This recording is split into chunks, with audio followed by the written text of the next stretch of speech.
Alright, YouTube, it's Shadow King Nasri, here with a review for Rosario Vampire 2, Chapter 38. Kurumu has a dream of when Skune confessed liking Mocha and starts to begin to cry. And then suddenly, she starts to, her hand starts to fade. And then Kurumu starts waking up and senses that something must be wrong with her.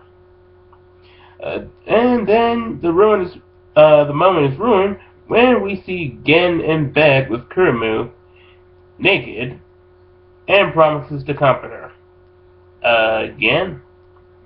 The fuck? And Kurumu also has the same reaction and hits Gen on the head with a chair and provides so much force that it ends up breaking the windows. And they weren't even near them. Kurumu is stronger than I thought she was. Kurumu can't remember what happened yesterday, and then sees blood on her bed. Kurumu's having their time of the month. Don't worry, Kurumu, it's natural. And she thinks that Gen tried to rape her, and then starts violently clawing at him. However, Mizre fortunately clears things up by saying Gen was only looking after her since Kurumu got sick the other day. She also doesn't know why he's naked, though. Well, I could just say he's just a pervert. And he probably thought that if Kurumu saw him naked while taking care of her, she'd feel so grateful that she'd sleep with him. Yeah, that's probably the logic she has.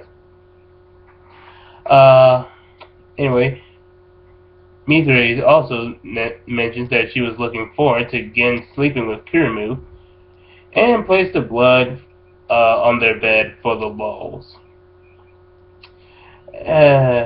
Mizre's got some pretty deep issues. And naturally, Kurumu ends up beating them upside the head. Then Mizre notes that Kurumu collapsed the moment when Ruby and the others arrived to say they wanted to train with the others to help fight Fairy Tail. And that Tohao Fuhai said that Kurumu collapsed because she overexerted herself when trying to help them escape from Mocha's soul. And Mizre tells Kurumu that everybody is training right now, and she takes them to where they are.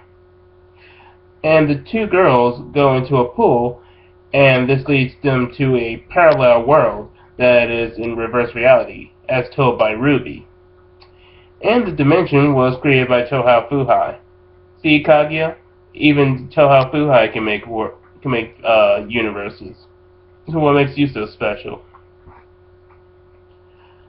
Ruby likes the place since they don't have any civilians that they need to watch out for, so they can go all out. So we'll be able to see just how powerful the girls are when they can go full force. Fong Fong, Haiji, Kokoa, and Yukri also greet Kurumu and tell her that they're training in pairs. Which leads to a funny bit with Kokoa not being fond of pairing up with Haiji, since Haiji has a crush on Kokoa, and Kokoa just thinks he's just some sick pedo.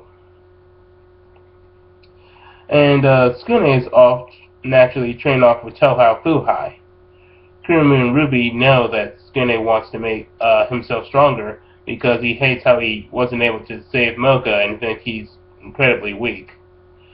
Tohao Fuhai, the next panel pretty much confirms this by Tohao Fuhai in his old form, not his true young self. In his old form is kicking Skune's ass, and he says that Skune is too weak to do what he wants. And Tohao notes that the gap between her and Aqua is so great. Aqua is a prodigy, and that training Skune would be practically pointless, especially since Aqua surpasses Tohao Fuhai in terms of martial arts, and has even mastered his Jig and Tao technique to the point of where she can make it her own. Skune demands to become strong, even if it's just, and also wants to become strong enough to even block the Jig and Tao. Toa Fuhai says that Skune needs to know monster techniques first, and the only way that a human can learn that is through human modification.